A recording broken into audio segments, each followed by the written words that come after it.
Stephen Poplin is a fellow Scorpio, as I am, and we are very prone to enjoying interchange of wordplay, whenever we've got the least bit of excuse to do so. I don't have your Bible here in front of me, but I think I can speak extemporaneously in that he's an incredibly intuitive man. You are a minister of fellowship as well, and you were ordained when? 88. 88. It was a very good year. He has done a lot of traveling. He's lived in Europe for a while, and you're now in Iowa, in Apologia, and has been helping people in many respects over the years as a minister with his astrology and numerology work. He has a lot of modalities that he can work with. He's a joy to hear speak. He had us all in stitches with his monologue at the talent show.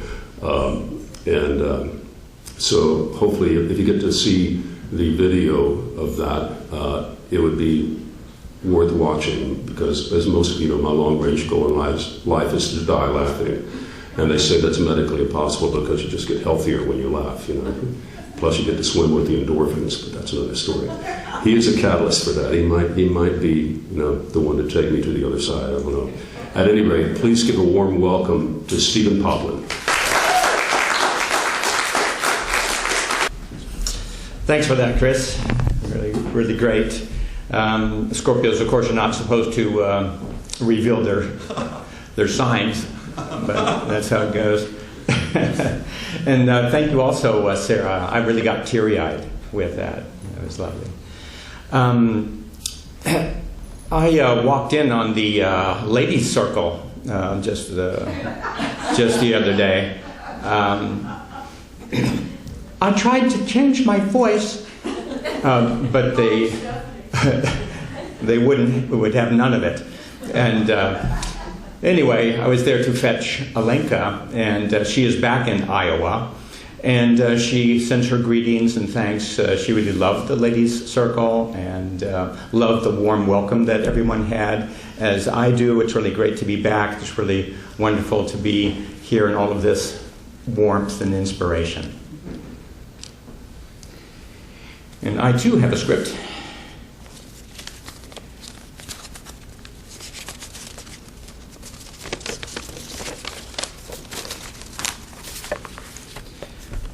We're going to be talking about personal tsunamis.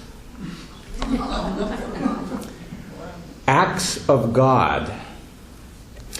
There is a Chinese Taoist question. Is a hurricane just? In March of 2011, us stargazers were anticipating some cosmic electricity. The planet Uranus was ending an 84-year cycle, leaving Pisces and entering the fire sign of Aries. It was in the news.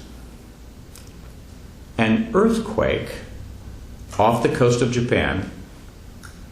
A tsunami came from the deep water, and the last gasp of that sojourn in Pisces. And then, the very next day, as the planet of turbulence and technology transited into that initial sign of Aries, we had a nuclear meltdown in Fukushima. Could have been just coincidence, but that's how stargazers calculated it. We're still dealing with that fallout. So what do we learn from catastrophes? As a metaphysician, I look for signs, symbols, synchronicities, and for that reason I ask the audience to turn your cell phones on.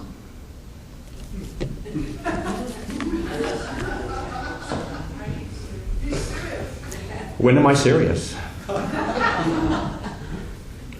Keeps people on their toes, eh? Do we answer? Are you serious? Are you serious? Yeah. I'm Stephen. I'm Stephen.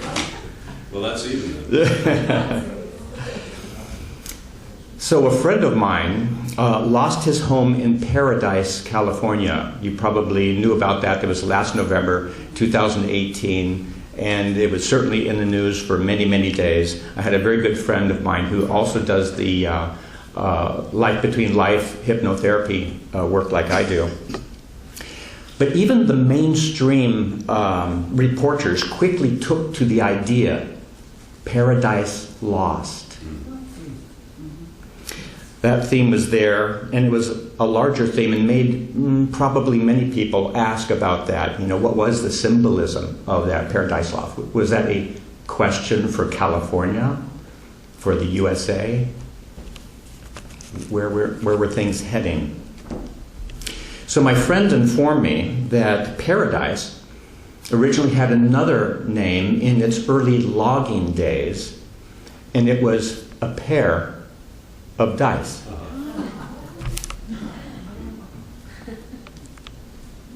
So looking at this disaster anew, one can then reinterpret it slightly, because that town was a fire hazard from the inception. It was in a valley, there were few exits to it, very dry, and I think it had been years since the forest had been raked.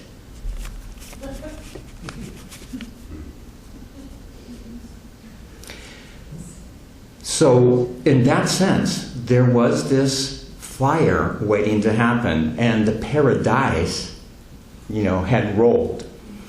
And if any of you have ever been to Las Vegas, you know that the house always wins. And paradise was lost. But then, to my friend, came the interpretations to his calamity. My friend Dave got very tired quickly of people telling him that it was God's will. "Don't interpret for me," he told me.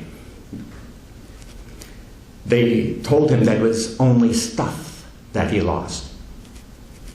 "Hey, it was my stuff," he said. "Don't tell me what I should value or what's worth valuing." By the way, Dave was a volunteer fire department person and for quite a few years, and he knew what to do in different types of emergencies. And he had some very valuable information, very emotional information when I talked to him about how he escaped this fire. And he has a portable strong box. And in this small portable box, he has all of his valuables, his documents, and things like that. And so he was very quickly ready, just grabbing it, headed out the door. When the fires came, he grabbed his cat. He was sorry that he didn't grab his external drive. That was his big regret. But he made it out. So on that practical note, he was okay. But on an emotional level, I have never seen this tough guy so moved by the situation. It was terrifying. He felt fear. He was confronted with survival and primal instincts. This he did confront in himself and also with his neighbors. In this catastrophe, they all came together. Things got into basics. He told me that all political differences meant nothing. When such calamities occur, we are usually asking the big questions. Is there a bigger, a larger message for us in something like that? Like, life is fleeting, or carpe diem, compassion, humility. Yes, he said, all of those things that people can have, but it is an individual lesson for each person. And that's what he really wanted to tell those good-natured people trying to give him some advice. But then he asked also a very interesting question, a rhetorical question. Why do we keep building on a floodplain?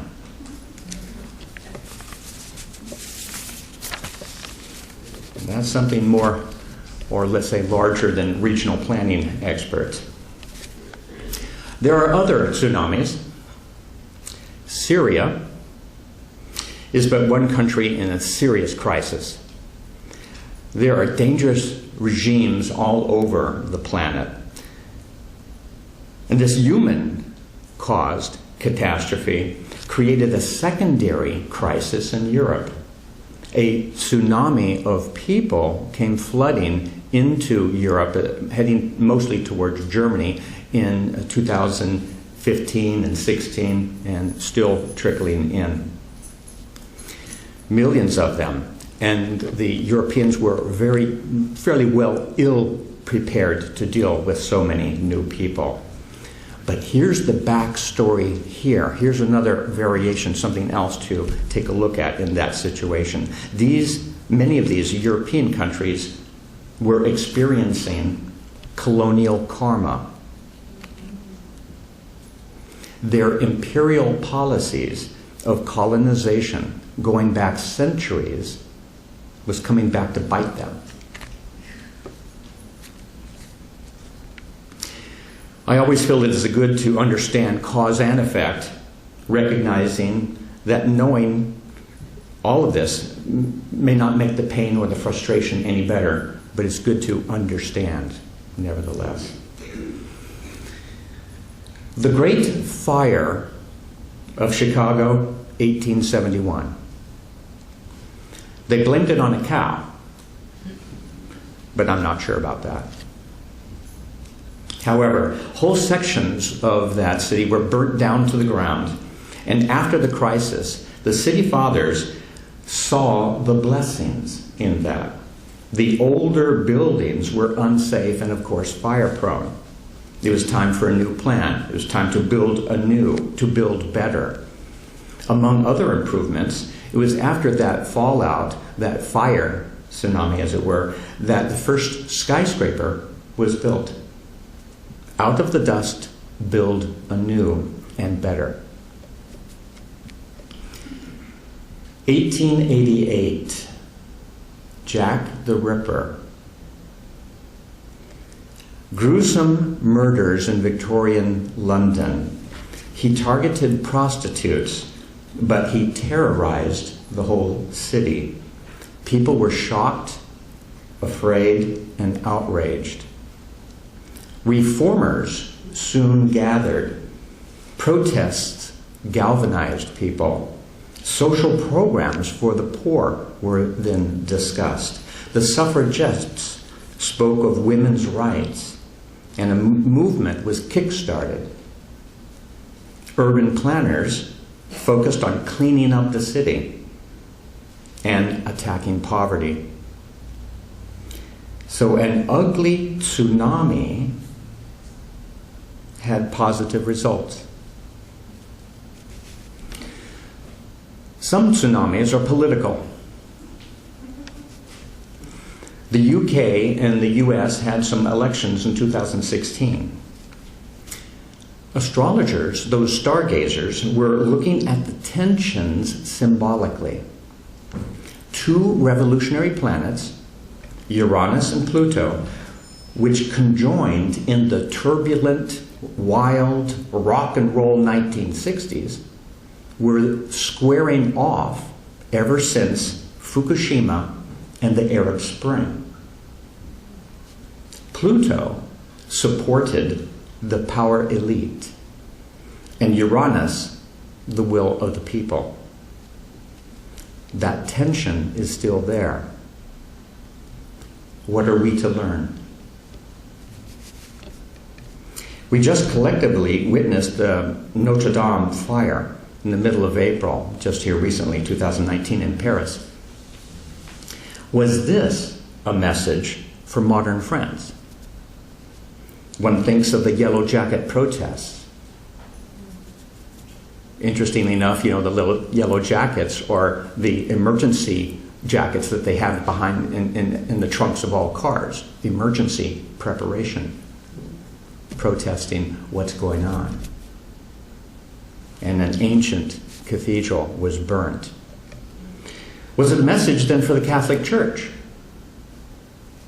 Pope Francis just announced reforms for criminal priests. It's about time. Some tsunamis are personal. I imagine many of you here have had your own tsunamis. How many? Oh my goodness. Okay, I'll let you have that floor. I've had a personal crisis a few years ago. I had skin cancer, and it rebooted my thinking about health, taking care of the body, watching out for that beautiful sun that I love so much, and taking care of the temple. The big surprise is how my blood family reacted to that. I expected this from you all, very compassionate, loving people that you are. I didn't expect it from the blood family. So I was surprised because they became, towards me, more empathic, sympathetic, kinder to me. And it made me kind of wonder. I believe they had some sort of impression that I was very independent, the world traveler, self-sufficient, But guess what? There were chinks in the armor, there were some failings, flaws. And they became kinder, softer to me. They recognized that I, Stephen, was more vulnerable. I might die. Thank you. That's why. Huh? Ding-a-ling. So our heart connection grew. I'm cancer-free, I can tell you, and I get my checkups regularly. Yep, I still love the sun. So, tsunamis happen. Earthquakes, floods, and fires. Catastrophes. Big ones and little ones. National and personal. Are you ready? Are you building on a floodplain? Are you taking your vitamins? Are you caring for your temple, your family, your group, your ideals? When the flood waters rise, may you get wise. Have your portable strongbox ready? We are living on the earth. Recognize that you will be challenged and you will adapt and learn. It is all for growth. Recognize what it means for you. You are the captain of your own ship. And if you are a surfer, you are a rider on the wave. Cowabunga. Thanks for listening.